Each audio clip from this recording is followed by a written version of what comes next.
दान की भी बड़ी महत्वता है। कभी मौका मिलेगा ना तो उसको समझेंगे। स्कंद पुराण का एक खंड पूरा दान से भरा हुआ है। श्रीमद् भागवत में भी कई अध्याय दान से भरे हुए हैं।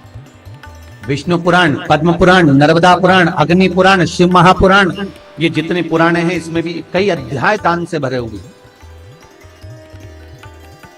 एक दान भगवान कृष्ण ने भी करा था, आप सभी को मालूम होगा, जिसको लोग कहते हैं तुला दान। कभी विचार करना कि भगवान कृष्ण को क्या जरूरत पड़ गई थी दान करने की। सत्यभामा जी के साथ में ये लीला भगवान ने क्यों रची कि मेरा दान दो, जो तुला दान है। गुड़ शक्कर गेहूं आटा चावल तेल वस्त्र रखो और दान दो, ये कहां से कैसे। एक बार द्वारकापुरी में दुर्वासा जी आए और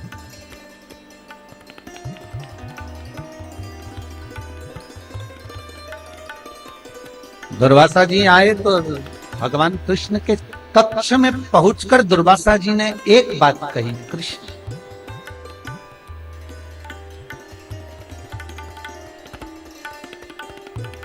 मेरा निवेदन स्वीकार करोगे। दुर्वासा बाबा के चरणों में, क्योंकि दुर्वासा शिव का होता। कृष्ण प्रणाम कर कर कहते हैं, गुरुदेव मैं आपकी बात क्यों ना सुनूं। बोलिए क्या बात है। दुर्वासा जी बोले, कृष्ण आपने कौरव और पांडवों का युद्ध करवाया, उसमें कई इन सैनिकों में ना जाने कोई ब्राह्मण था, कोई क्षत्रिय था, कोई वैश्य था, कोई शूद्र, कोई जान नहीं पाया। श्रीमद् भागवत भी कहती है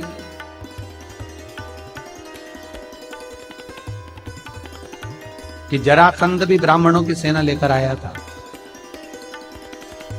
तो इस सेना में ना जाने कितने, कौन ब्राह्मण था, कौन क्षत्रिय था, कौन वैश्य था, कौन शूद्र था, किसको मारे। और कौरव और पांडवों के उस युद्ध में ना जाने कितने मरे हैं। और पांडवों की सेना में सबसे आगे रथ आपका था और आप सबसे आगे बैठे हुए थे रथ को हाँकने के लिए।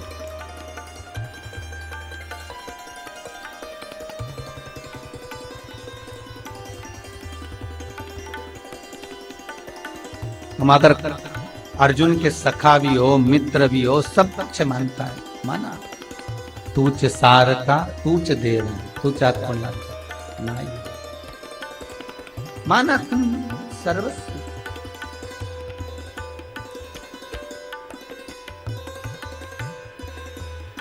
पर मृत्यु लोक में आकर जो तुमने करा है उसका भोग तो भोगना पड़ेगा, इसलिए पहले दान ऐसा कर कर चले जाओ जिससे कहीं भोग भोगना ना पड़े और तुम्हें सीधे तुम गौलोक धाम में विराजमान हो जाओ। दुर्वासा जी के शब्द थे।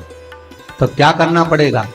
तब कहा कोई ऐसी लीला रचो जिससे तुम्हारे इस शरीर के सामने जो हुआ, इस शरीर में समाहित हुआ, तुम्हारे बराबर का कोई दान ऐसा चले जाए जिससे तुम्हें बाद में भोग भोगना ना। भगवान कृष्ण ने वो लीला रच दी और सत्यभामा जी के माध्यम से तुला दान करवाया। हमारे हिंदू धर्म में एक एक दान का महत्व है कि गौदान क्यों किया जाता है, स्वर्ण दान क्यों किया जाता है। अभी बैकुंठ चतुर्दशी आ रही है तो बेतरणी का दान, बैकुंठी का दान कैसे करा जाता है। केवल इतनी सी चांदी की नाव बना लेना, पतवार दान कर देना, उसमें थोड़ा सा रस्सी रख देना, कच्चा सूत रख देना, एक दिया रख देना, दान कर देना। लोग तो कहेंगे इतनी सी चांदी की नाव दे दी, इतना सा नौका का दान दे दिया। पर वो इतनी सी नौका का दान भी हमारे शास्त्र कहते हैं कि बैकुंठी के दिन क्यों दिया जाता है। आखिर शास्त्र क्या क्या वर्णन करता है, तो दान की महत्वता को समझो। पड़वल जी कार्तिक के महीने में गौशाला में आप कथा करा रहा है और आज गोपाष्टमी का दिन है। श्रीमद् भागवत कथा का रसतत्व जो श्रवण कर रहे हैं उसका सुख हजारों लाखों गुना कितना सुंदर लिखा है। गीता प्रेस गोरखपुर की धेनु अंक पढ़िएगा, उसमें लिखा है गंगा के घाट पर तीर्थ में व्रत में सर्वश्रेष्ठता का सुख जिस जगह पर गौ माता बंधती है, गौ माता जहां चरती है, बंधती है, जहां उसकी सेवा होती है, उस जगह पर की गई भगवत नाम की एक माला हजारों गुना फल प्रदान कर देती है, लाखों गुना। एक बात विचार करिएगा, श्री राम जी महाराज ने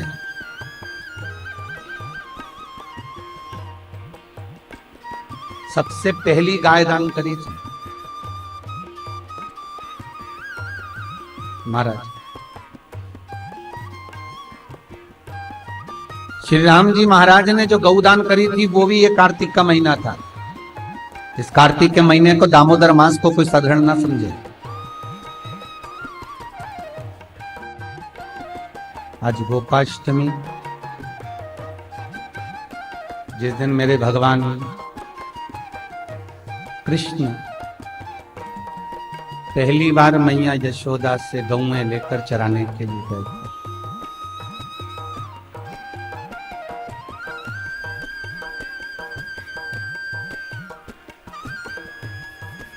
और केवल गौ माता नहीं, 33 कोटि देवताओं के विराजमान होने का एक स्थान है।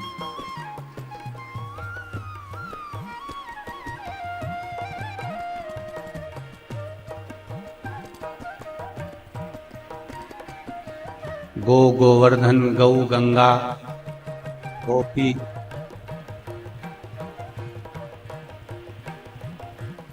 जिसके भीतर गौ शब्द लगा हुआ है वो इंद्रियों से। भगवान कृष्ण केवल गौएं चराने के लिए नहीं जा रहे हैं, भगवान कृष्ण इंद्रियों को लेकर वन में विचरण कर रहे हैं कि इंद्रियों में कितने लोग भ्रमित होते हैं और कितने इस इंद्रियों को संयमित कर रहे हैं।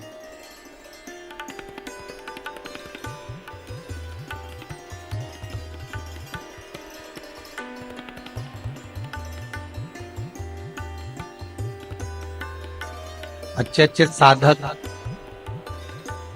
अच्छे अच्छे उपासक, संत महात्मा, जोगी, सन्यासी, तपस्वी, अच्छे अच्छे जो साधक हैं, उपासक हैं, तपस्वी हैं, वक्ता हैं, वो तक अपनी इंद्रियों को संयम नहीं रख पाते। बड़ा कठिन है।